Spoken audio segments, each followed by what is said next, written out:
I'm going to have to take all of this out. There's a lot of work that needs to be done. First thing I'm going to do is undo this. I don't need that on the front of here anymore. I kept it there so that everything would be kept together. That should come off. I have here a piece of fabric which I'm going to put over the top of here. The original piece was a bottom cloth, so it really doesn't matter what you use as long as you put something over it. I'm going to push that into place and secure it. I'm going to pull this into place at the front and centre it. That looks about right. Fold that over and pop it on the top here and secure. Just a couple at the front to start off with. I want it on top of the rail, on the front and the two sides. I'm going to cut in at an angle from this corner. I'll see if I can pull this through. What I don't want to be doing is cutting these ties for the springs. So I have to do this very carefully. And then I'm going to come in from this angle as well. It would be a case of having to redo everything.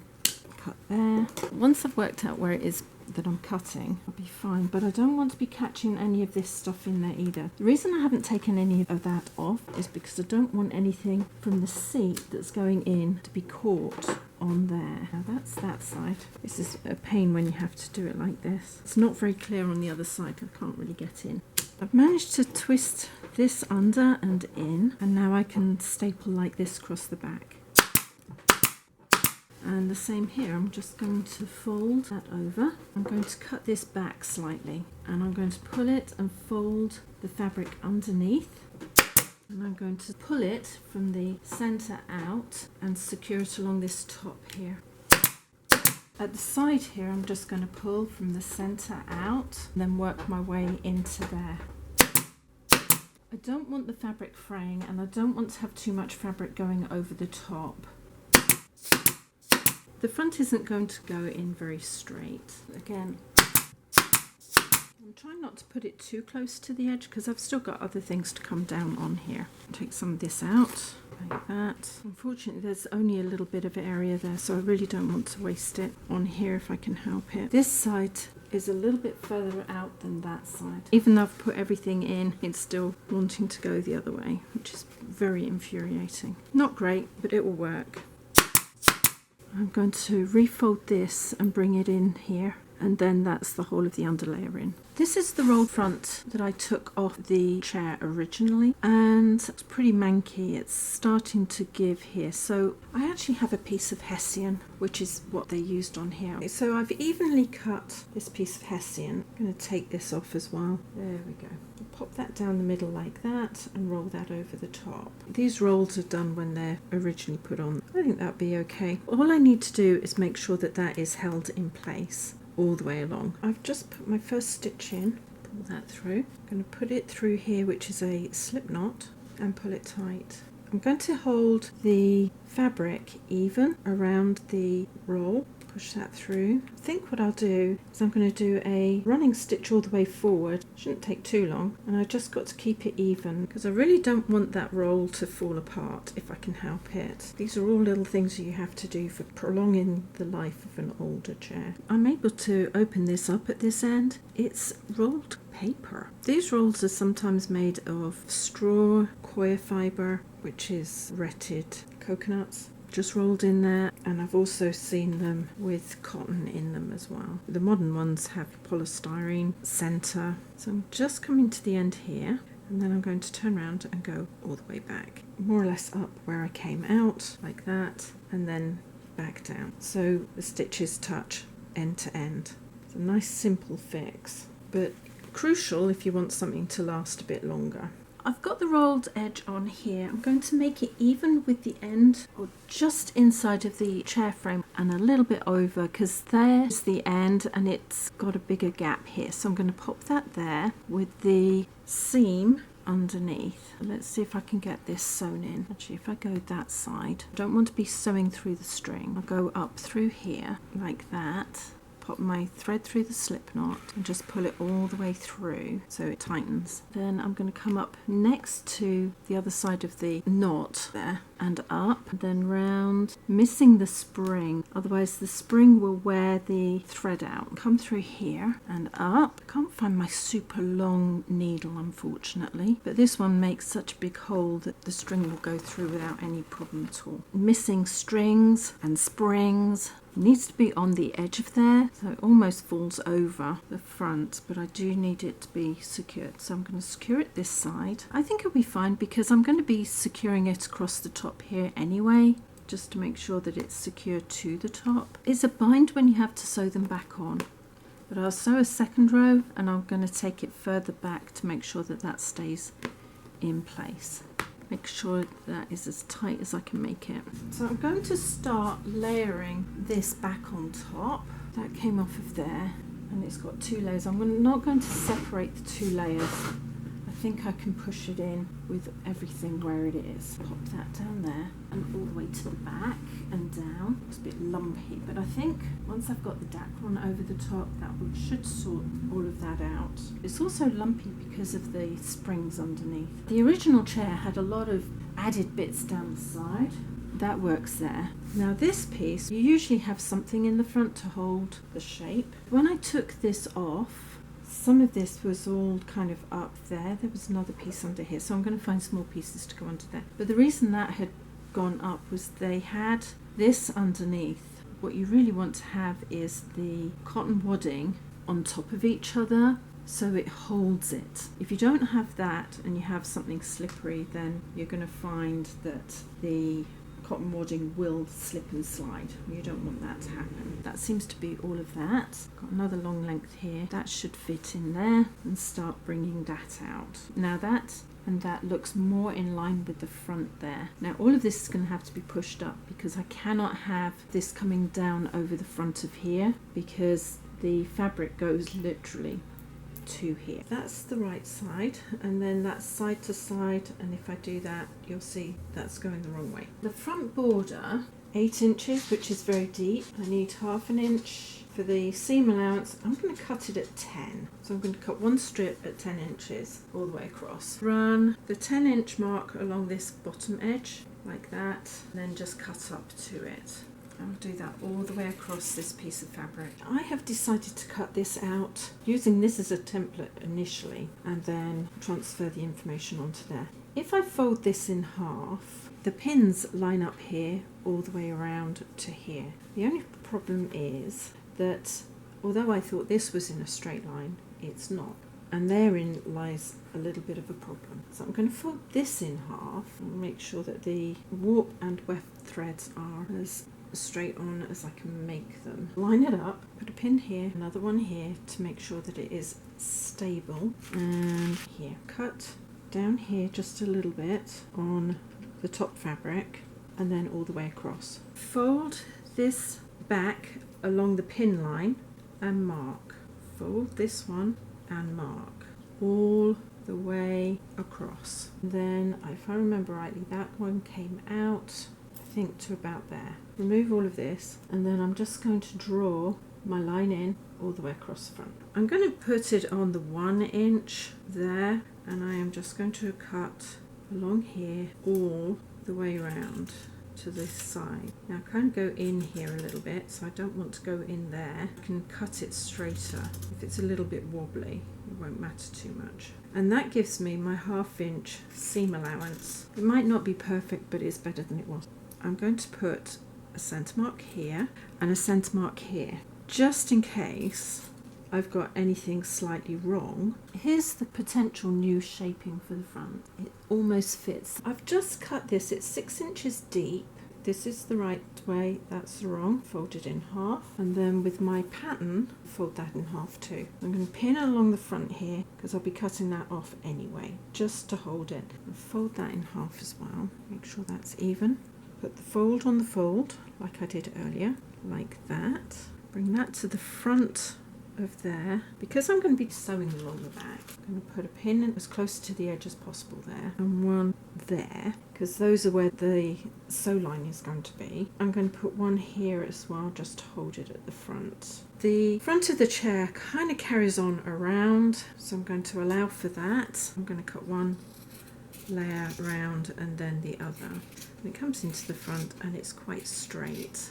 And then do the same on the lower level, like this. And bring that in about 3/4 to an inch. And pop that under there, like that. On the longest stitch, sew it into place. Make sure that it's firm in that fold. And I'm going to go all the way along. Here's my front border. I'm going to take that up to there. I'm going to sew to the edge here. When I get to the edge, I am going to clip in, and I'll make clips all the way along, not too close because it's a gentle curve, like that, as I go around. The original border wasn't very clear, so I'm making my own. Bring that round and into place and follow that around the front there. The only thing with velvet is it walks. I'll carry on to the other side.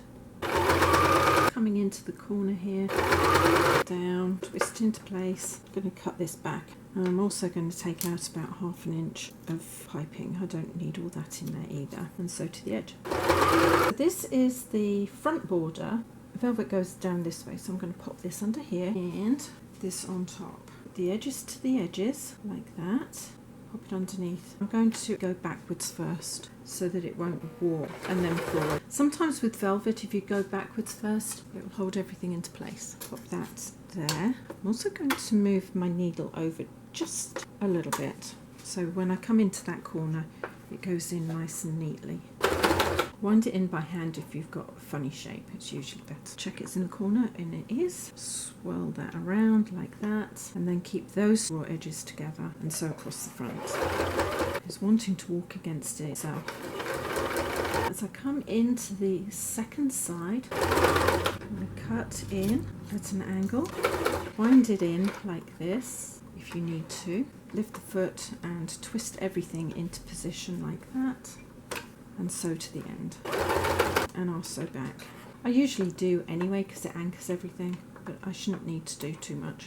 Look and see how that is from the front. It looks pretty good to me. I'm really interested in the corners, as long as the corners all go in, and the curve has gone in nicely. I'm going to fold along that edge there, top and bottom, like that, and then I'm going to cut along the outside edge here, so it's nice and even all the way down.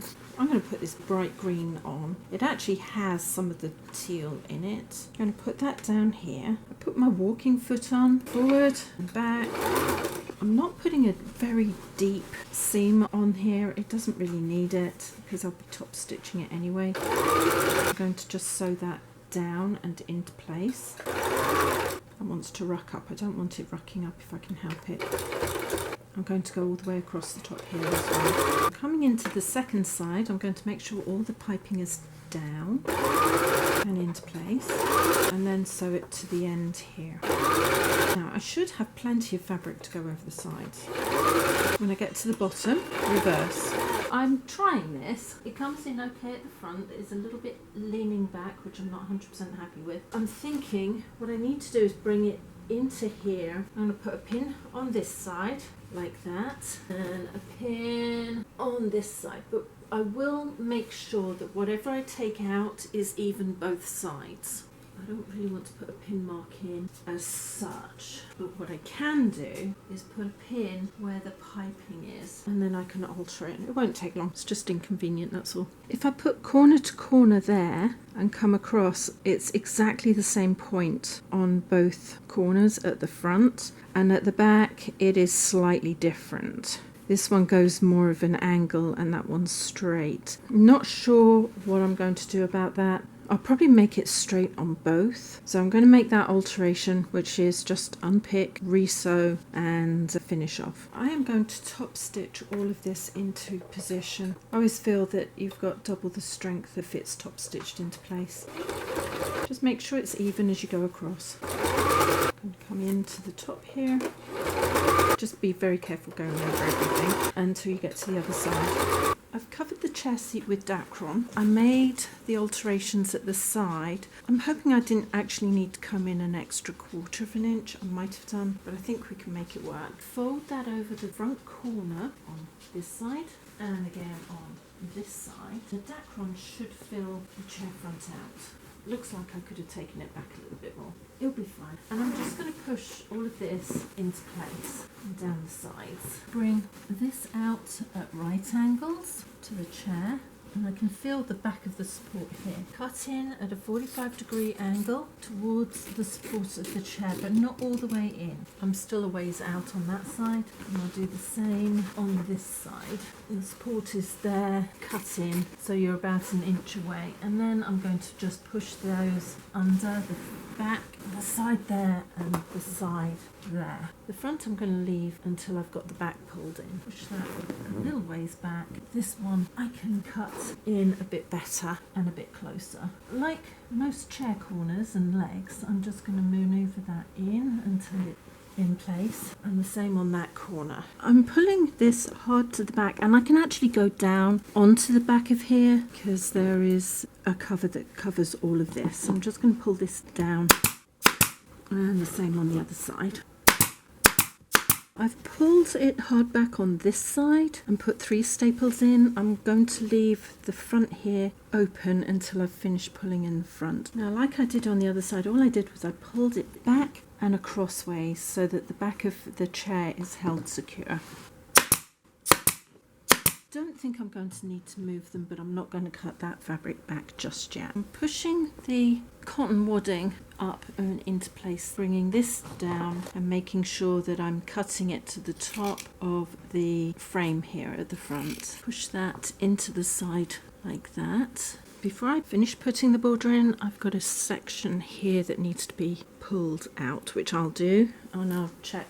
There's a section here as well. I didn't notice before, but there's a bit of framework missing here. So I have some sawdust, which I'm going to mix some wood glue with, like that. So it makes a paste, and then I'm going to just push that into there like that, as much as I can. Wish I'd noticed this when I was repairing this frame, because that would have been quite a useful hint, but I can't remember everything. I'm going to wipe up along here because I don't want that showing, and down there. And I will let that dry. That looks neat enough. If I measure from here down, comes to 9 inches. If I measure off to 8 inches and pull, that will come in to the top of there. I'm wondering if that pulls anything down with it. How far is that? So what I'm going to do is measure off 8 inches here and put a pin in. So if I measure this off in a few places, it forms a nice straight line, and it should go in evenly then. I had originally measured this to 8 inches, which was there, but I've reduced it to 7 3/4 inches. It should be pulled into along here. There's going to be quite a tight pull for me, but I should be able to do it. Once I've got it where I want it, which is there, I might have to put a stabilising one in to hold it first. And then I can work my way along the front border like this. So it's quite a pull. This velvet is really slippery, so I'm kind of suffering with it. As long as the cotton is behind there, that's all that matters. Take that one out. And then I can infill here, just one. Kind of gets easier as you go along because most of this is being pulled in. And I'm pulling down and slightly across. I think I can infill here. I'll come this way now. I'll take this one out and I'll bring this one down slightly in a minute and just infill. I've got to bring this in. Now the only trouble is that the side of this comes down further, but I have to fill in all of this so that the side comes out. I also have to cut back over here. If this is the end here, I'm going to have to cut back on the inside. I'm going to cut into the corner, and very carefully because I don't want to cause any problems there. This pull down on the other side, I can't undo it from the inside and pull it because there is nothing for me to attach it to. I'm going to bring this one in here and just infill there because that's not going anywhere. It does lean back a little bit. It should be a little bit further forward, but I think it'll be fine. And I also need to make sure that that folds over this section on both sides, which is a little bit awkward, but it'll come in. And the reason I don't want to cut it too close to there is because I'm going to have to fold it at some point to get it to go over there. Managed to get some cotton wadding up there to pull this dacron over the front so it smooths it out a little bit. And what I need to do is get further back than there. I don't want to be cutting the wrong thing, that's trouble. That's to there. That needs to be a little bit more square on. So I'm going to put this next one in here. See what I need to do next. I'm going to cut this way just slightly. There. Gives me a little bit more leeway when I come over the side here. I need to put a little bit more cotton wadding just in this area here, and that will fill out that frame nicely. Now I'm using my tack remover to just tuck everything where I want it. There we go. I don't want it too close to the end because I'm actually going to be putting piping on the front here. So a little bit further back, the piping will go right in. I'm just going to put a little bit of Dacron on that corner. I can now cut this back to just above the top of that rail, and I'll work on this side and then I'll turn the chair and do exactly the same as I've just done here on the other side. I'm pleased with that. That's gone in quite well. It could have done with a little bit more filler up here, but I think it'll be fine. Just means that when it comes down there'll be a little bit of a tuck. There shouldn't be too much of a tuck anywhere along there, especially as people don't tend to sit that close to the edge. Might need to cut that a little bit closer, but I can do that in a minute. So this is the front border. I can just about make out the piece of velvet that I sewed in. I'm going to pull that back and cut up the side of that velvet. I might have to go the other side and onto the green fabric. Yeah, I think that's what I'm going to have to do. So long as it's only the top layer I'm cutting into, that's all that matters. I need to cut up a little bit further because I really need to pull all of this into place. It's going to just take a little minute to get where I need it to go. I think that's it. It's not altering the front, so I think I've got it exactly where I want it to go. Cut a little bit more up. If you don't cut it in the right place, it sometimes tears. Fold that over like that. And all I'm going to do, I'm going to just staple down the top like I did earlier. And I'm pulling it out to the side. I'm going to pull that until it matches with the back end there that I put in earlier. If I pull on here, there's a gap and I can see it, so I'm going to let that out. It won't matter because either side is being pulled in, and I'm just going to staple on either side to hold it. And then that gap shouldn't show at all. It's not perfect, but it looks smooth. There's a little bit here, but that's not too much of a problem. And I managed to get this side in as well as I could. My main thing was to hide where the bracket had been put on this side and on the other. All in all, that looks about even on both sides. So I'll finish cutting this off and I'll finish pulling the side here in. I'm not sure if you can see, but the chair front is slightly in front of here. I'm not sure if that was originally how it was meant to be. I've got a feeling that the front should have been at least another maybe inch out. I think it's fine. I don't think my friend's going to be that upset considering how the chair came to me. I think she'll be pleased, and it's a new lease of life. When I stand and look at the chair, I think maybe this side should have come out a little bit more to match on here, but that's just me being me. It's a little bit wrinkly up here. That's because of the Dacron. It should have been a little bit firmer, but I think it'll be fine. And looking at the side of the chair does kind of go back, so maybe where I've put that will be absolutely perfect.